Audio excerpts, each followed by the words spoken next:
Amén. Vamos entonces a la palabra de Dios este día. Hoy comenzamos Hechos capítulo 2.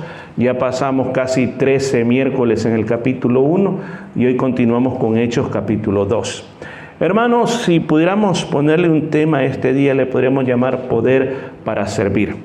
Porque aquí este capítulo vamos a ver cómo comenzó de verdad la iglesia cristiana. Cuáles fueron los inicios de la iglesia cristiana. Pero una de las cosas que yo puedo ver es de que Dios, antes de que la iglesia vaya a comenzar, le da algo y lo que le da es poder. ¿Se recuerda esa palabra que ellos muchos? Dunamis. Le da poder para que pueda hacer el trabajo. Ahora, el poder, escuchen, el poder nos ayuda a nosotros a poder hacer las cosas que humanamente no podríamos hacer. Por ejemplo, yo no podría estar aquí hablando si no fuera por el poder de Dios. Mi personalidad es ser una persona callada, una persona mero tímida. Pero cuando el poder del Señor está sobre mí, tengo esa posibilidad de poder hablar aquí sin ningún problema y no tener miedo a estar al frente. ¿Qué es? Es el poder de Dios. El poder de Dios nos ayuda a servir. Yo creo que todo aquel que quiere servir a Dios tiene que tener poder. Ahora usted dirá, pero yo no quiero servir a Dios. Ok, solo hay dos tipos de servicio en este mundo. O sirves a Dios o sirves a Satanás. No hay punto neutro en esto. No hay, como dicen, territorio de las Naciones Unidas neutral, no. O sirves a Dios o sirves a Satanás. Entonces, para servir a Dios necesitamos poder. Sin el poder, nosotros no podemos servir a Dios. Entonces, de eso se trata este capítulo y yo quiero que al final nosotros podamos entender muchas cosas porque lo que yo estoy haciendo aquí, yo quiero explicarle lo que dice la Biblia. Para que usted pueda entender, porque la palabra de Dios, recuerda Hebreos 4:12, que la palabra de Dios es viva. O sea, que la palabra de Dios está viva, que la palabra de Dios infunde vida y es eficaz también, que es todo lo que nosotros necesitamos y dice que también penetra hasta lo más profundo del corazón. Este día yo voy a decir cosas aquí, que en realidad es el Espíritu Santo que va a estar definiendo muchas cosas que hay en tu corazón. Y si se enoja conmigo, bueno, ¿qué le voy a hacer? Enójese conmigo, pero en realidad es Dios que te está hablando a tu corazón este día. Y comenzamos el primer versículo, dice, y cuando llegó versículo 1, lea conmigo aquí, o si no, léalo en su Biblia, que hay una gran diferencia cuando uno lo está viendo en su Biblia. Dice, y cuando llegó el día de Pentecostés, estaban todos unánimes en un mismo lugar. Póngamele un puntito ahí. Comencemos hablando qué es el día de Pentecostés. ¿Cuántos han oído hablar antes la palabra Pentecostés? ¿Ha oído también hablar la palabra pentecostal? ¿Sabe cuál es la diferencia entre Pentecostés y pentecostal? Ok, le voy a explicar primero pentecostal. Pentecostal es un movimiento, una denominación, la denominación pentecostal, que está inspirado en el Pentecostés. Es una diferencia, no es lo mismo, es una diferencia. Ahora, déjeme explicarle Pentecostés. Y para eso vamos a ir a ver este cuadro de las fiestas judías, donde yo quiero que analicemos un poquito acerca de lo que es las fiestas judías. Y usted mira, habían dos tipos de fiestas judías o por temporadas, que eran las fiestas de la primavera y las fiestas del otoño. Entonces, la primera era la fiesta de la Pascua, que se celebraba cuando el pueblo de Israel salió de Egipto. ¿Se acuerda de esa historia? Cuando el Señor mató a todos los primogénitos y de aquellos que no tenían la sangre en el dintel de la puerta. Después de eso, inmediatamente comenzaba el día que ellos mataban el cordero de la Pascua, ellos comenzaban a comer los panes sin levadura. O sea, al pan no se le podía echar levadura. O sea, que el pan era como una tortillita. ¿Ha visto el pan libanés? Ese pan así que parece tortilla, es un pan que no sube. Entonces, y durante esa semana el Señor les dijo de que no tenía que haber levadura en la casa porque la levadura era símbolo de corrupción. Después de esa fiesta, inmediatamente comenzaban, después de esa semana, venían lo que eran las primicias. Las primicias en esa época se llamaban las primicias porque comenzaba a florecer el trigo.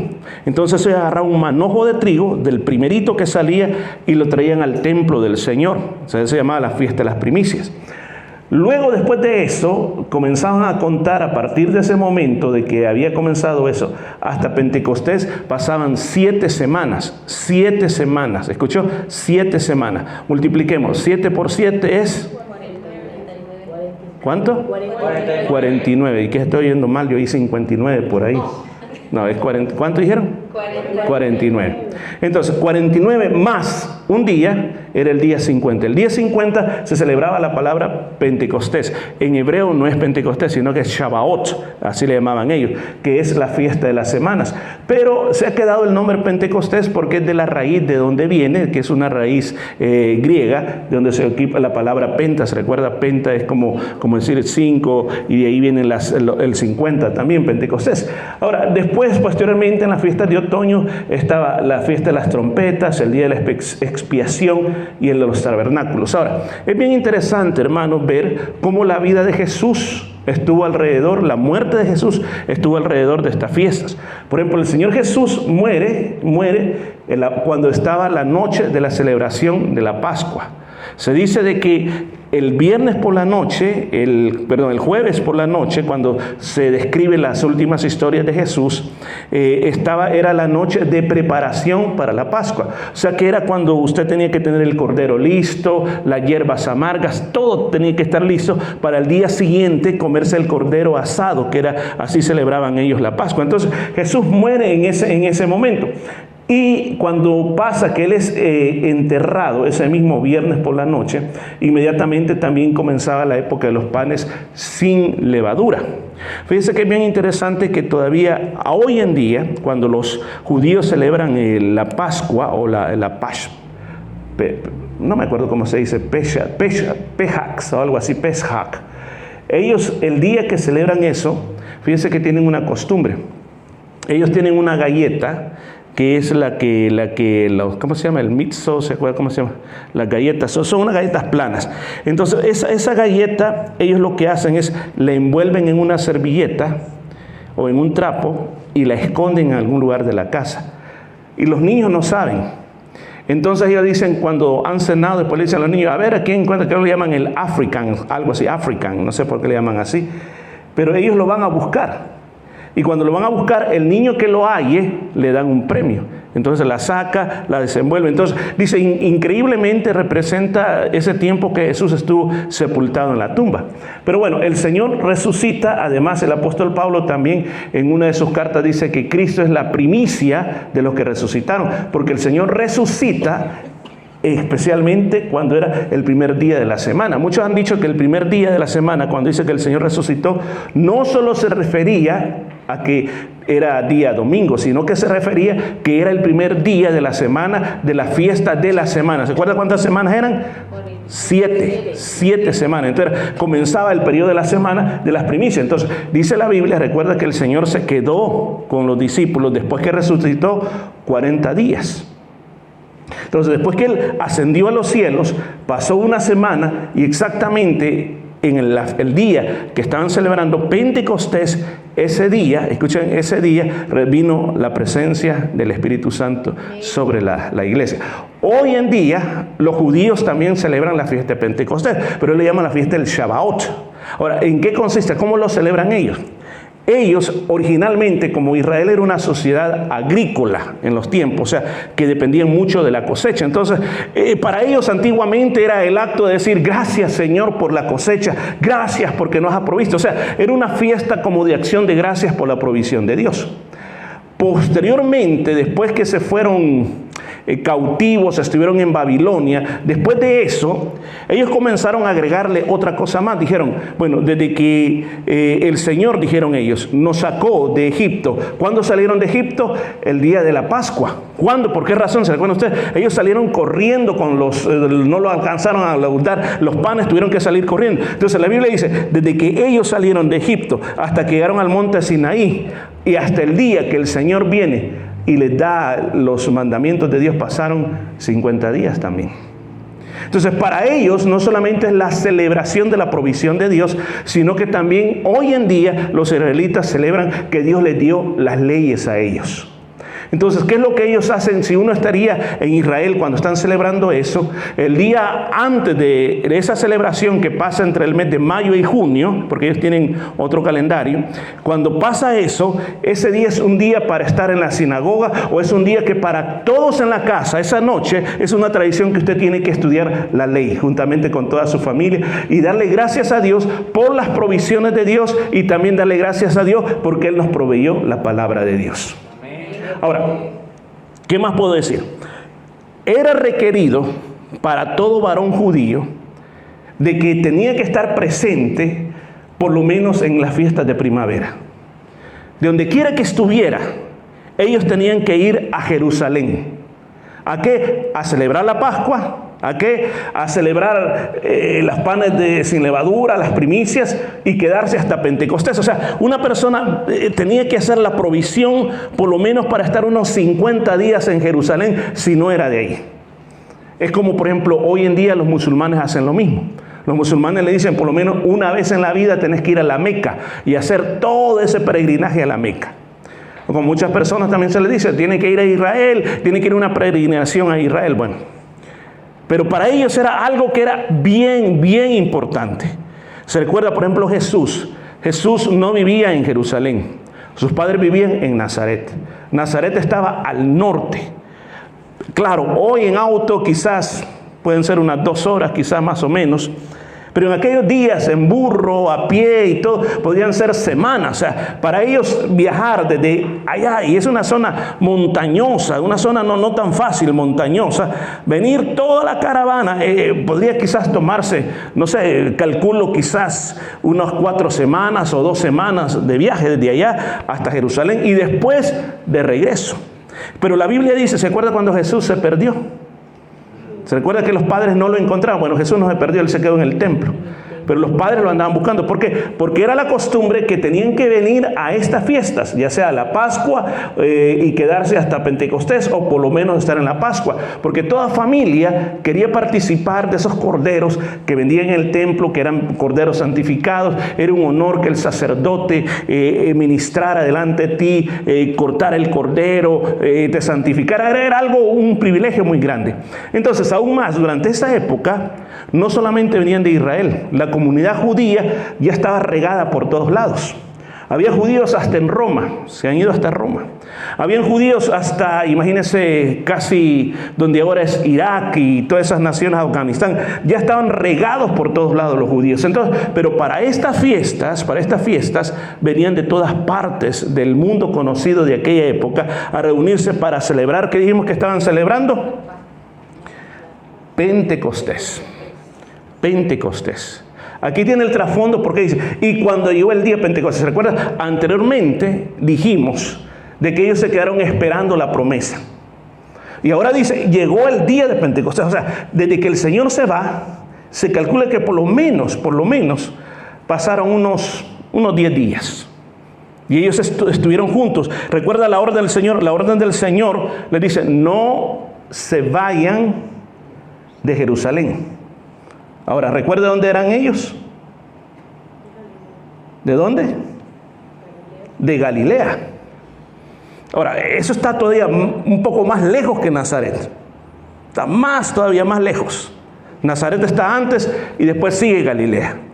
Entonces el Señor le dice, no se vayan, quédense hasta aquí hasta que reciban la promesa del Padre. ¿Usted se acuerda cuál era la promesa del Padre?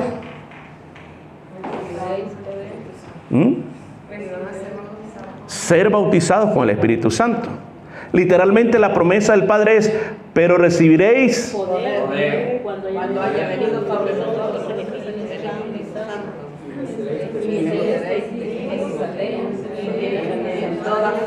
Mire, por qué es bonito aprenderse los textos de la Biblia. Hoy ustedes los están usando como una espada aguda aquí.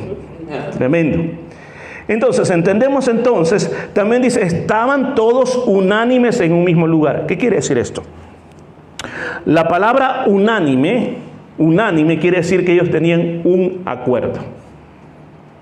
O sea, cuando la Biblia dice que usted y yo tenemos que estar unánimes, no quiere decir que todos tenemos que vestir el mismo color de ropa.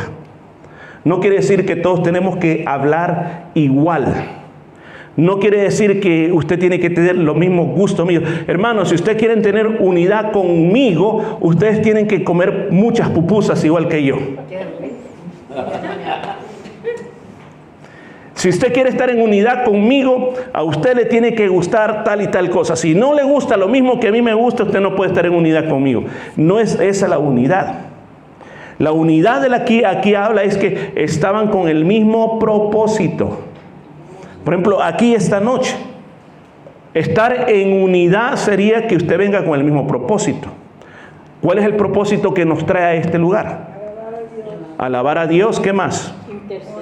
A interceder, a escuchar la palabra de Dios. Hay un corito que decía: yo no sé a lo que tú has venido, pero yo vine a alabar a Dios o a adorar a Dios. Entonces, cuando alguien va a la iglesia con otro propósito, ahí hay desunidad. Ahí hay desunidad. Porque a veces me acuerdo de un hermano que estaba bravo, pero bien enojado con aquel hermano y ya no venía a la iglesia. Y entonces le digo: anda a la iglesia. Sí, mira, pastor, voy a ir el domingo, pero le voy a ir a reclamar a ese. Y yo, entonces, no vengas, mejor quédate en la casa. Cuando te pasa, entonces venís. Porque a veces pueden ser muchos motivos por los cuales uno viene a la iglesia. Pero aquí dice que todos estaban unánimes. O sea, que se quedaron ahí porque decían: vamos a esperar la promesa del Padre. Vamos a esperar el poder sobre nosotros. No queremos salir de aquí sin el poder de Dios. Queremos llevar el poder con nosotros. Ahora, estaban, dice, en un mismo lugar. O sea, cuando dice unánime juntos, quiere decir de que no estaban uno por allá, otro por allá. No, estaban en un solo lugar, todos juntitos, esperando ese momento tan especial. ¿Qué estaban haciendo? Bueno, posiblemente, como se acercaba Pentecostés, o como decimos el Shavuot, ellos lo que estaban haciendo es estudiando la palabra, leyendo la palabra, escuchando la lectura de la ley de Dios, cantando. Ahí comían también, ahí tenían tiempo de hablar el uno con el otro, pero estaban en ese mismo propósito de que de aquí no nos vamos sin haber recibido la promesa del Padre. ¿Qué tal si nosotros cuando llegamos a la iglesia decimos: de aquí yo no salgo sin haber recibido el toque de Dios en mi vida? Amén. O sea, que uno va a la iglesia pensando: no, voy a ir porque, yo tengo que ir a ver a la hermana Daisy, cualquiera de las dos Daisy. Yo tengo que ir a ver a la hermana Daisy, hoy hay tres. Hoy tengo que ir a ver a la hermana Daisy. No, es que hoy tengo que ir a ver al hermano Leonardo. Es que el hermano Leonardo, me gusta cómo habla el hermano Leonardo. Ok. Pero, ¿qué tal si todos nos ponemos en un solo acuerdo? Mire, fíjese que a veces a uno le ha tocado sacarse el látigo. Porque aunque ustedes no lo crean, a veces hay personas que van a la iglesia solo para hacer negocios. Solo para hacer negocios. Aquí no se da mucho, pero en nuestros países, usted salía de la iglesia y ahí tenía medio mundo con la venta. Venta de pupusas, de empanadas, de tortillas, de carne asada, hot dog. Y ahí estaban afuera esperando y ahí desesperados. ¿Y a qué hora va a terminar el culto, hermano? Termine ya, que queremos vender aquí. Pero menos mal que no eran hermanos, sino que eran vendedores de la calle. Pero lo terrible es cuando son hermanos de la iglesia. Que el propósito es para ir a hacer un negocito en la iglesia. Entonces, ¿cuál es el propósito que nos une? ¿A qué llegas a la iglesia? ¿A qué vienes a la iglesia los domingos? Bien, bueno, yo vengo a adorar a Dios, yo vengo a escuchar la palabra de Dios. Cuando tú tienes ese propósito, ¿qué importa? Escucha, ¿qué importa que te hagan mala cara? ¿Qué importa que no te saludaron? ¿Qué importa que hoy el músico se desafinó, que el micrófono se arruinó? No, es que no importa todo eso. Lo que importa es que yo vine a adorar a Dios y a recibir la palabra de Dios. Eso es lo más importante para mí. Entonces están unidos en ese lugar. ¿Y qué pasó? Mira lo que dice el versículo 2. Y dice: y de repente vino un estruendo del cielo como de un viento recio que corría, el cual llenó toda la casa donde estaban sentados. Antes de hablar de ese viento, yo quiero que nos ubiquemos. Y por favor, présteme su imaginación. Viajemos hace 2000 años atrás y vayamos allá. Aquí dice, había una casa en la cual estaban. Mire, veamos esas fotos, hermanas, que tengo ahí. Actualmente, mire lo que está allá en la esquina. En la esquina, en Jerusalén, en el lugar donde se cree que pasó el Pentecostés, existe esa iglesia que está ahí en la esquina. Mucha gente va allí, mucha gente va a orar, mucha gente dice, bueno, este es el lugar donde pasó la última cena y es el lugar donde descendió el Espíritu Santo. Ahora, ¿cómo pudo haber sido la casa como la que está ahí en blanco y negro? ¿Por qué se llama aposento alto? Porque era en la terraza. Ahora, ahí si usted mira está al descubierto y la gente ahí ponía el grano a secar, pero muchas personas también construían como una especie de pergola, no con paredes, sino que con tela, alrededor como una pequeña tienda de campaña. Ahora, se recuerda que dijimos que en ese lugar estaban orando 120 personas. Ahora, las casas muchas veces no tenían capacidad para 120 personas para estar en la terraza, porque eso se hubiera hundido. Pero posiblemente también hay otras, llamémosle teorías, de que pudo haber sido en los pórticos del templo. Aquí. Y aquí usted puede ver los pórticos del templo, que en las afueras del templo habían esos portales, y ahí se reunían la iglesia primitiva, la iglesia del primer siglo. No se podía entrar al templo, porque el templo solo entraba los sacerdotes. Pero en los pórticos que usted mira que había alrededor del templo, como allá vemos también, ahí Jesús se sentaba a enseñar. Ahí llegaban los hermanos, la iglesia, primera iglesia, y en esos pórticos ellos predicaban, en esos pórticos ellos oraban, esos pórticos muchas veces ahí hicieron muchas señales, hicieron milagros. Posiblemente podría haber sido que en algunos pórticos, o podría haber sido en una casa, quizás la casa de Juan Marcos, la mamá de María se llamaba la mamá de Juan Marcos, el escritor del Evangelio, quizás tenía una casa grande. Ahora, la situación es que lo que después la Biblia dice, que cuando Pedro predicó el mensaje, después de que pasó todo esto y la multitud se acercó, más de 3,000 personas se convirtieron. Ahora, ¿a dónde metemos 3,000 personas? O sea, ahí habían más de 3,000 fueron las que aceptaron, que se dieron por Jesús, pero el resto. Entonces, hay muchas posibilidades que pudo haber sido en el pórtico o en la casa. Bueno, no sé dónde pudo haber sido. Pero en ese lugar donde estaban, ¿qué fue lo que pasó? Concentrémonos ahora qué fue lo que pasó. Dice, de repente.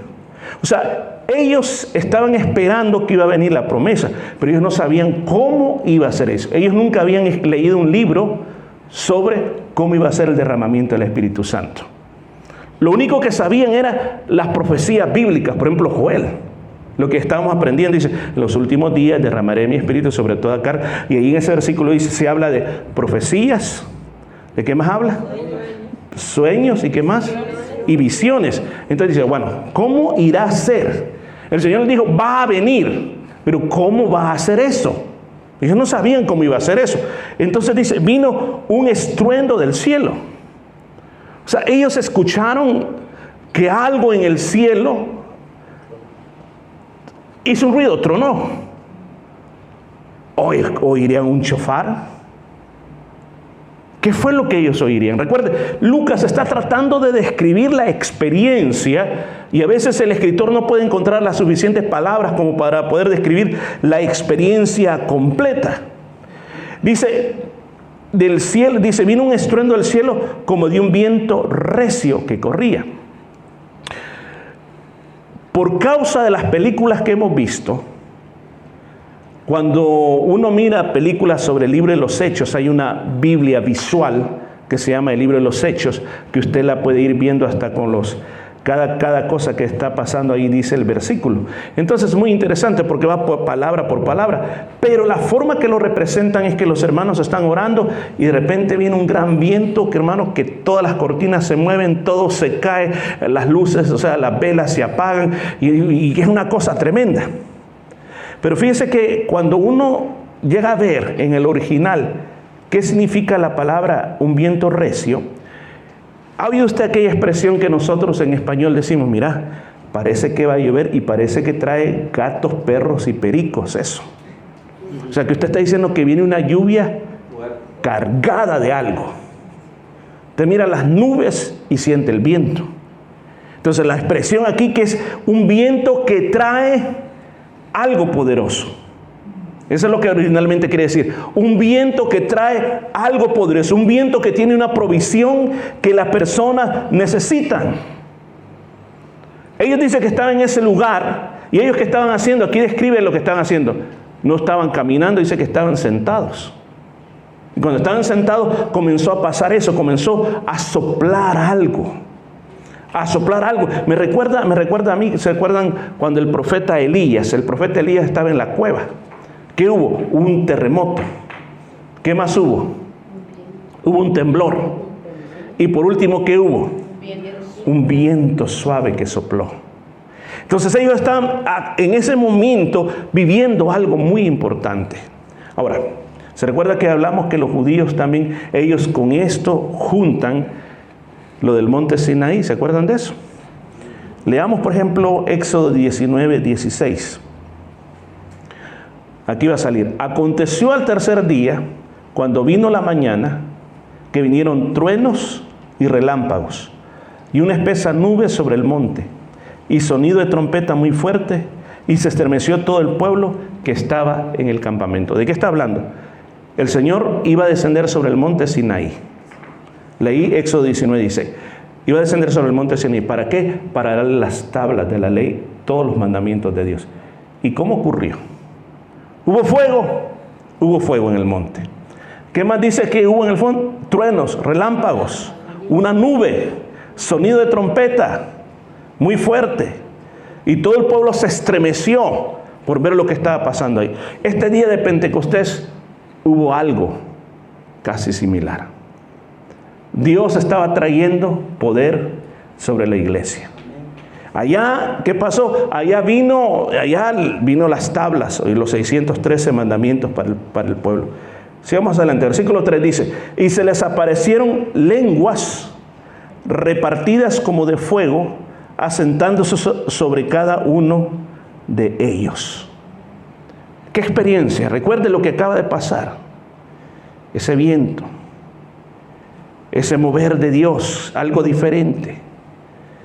No sé si usted ha estado en servicios de que usted siente que hay algo diferente, que siente algo diferente en el ambiente, que hay un mover de Dios en ese lugar. Ellos estaban en ese momento cuando Lucas, el escritor de esto, dice, y se les aparecieron lenguas, o sea, como que era, él está diciendo, parecían como una llamita, parecía quizás un brillo, algo sobre todos los que estaban ahí. Recuerde que eran como 120, que eso vino sobre ellos.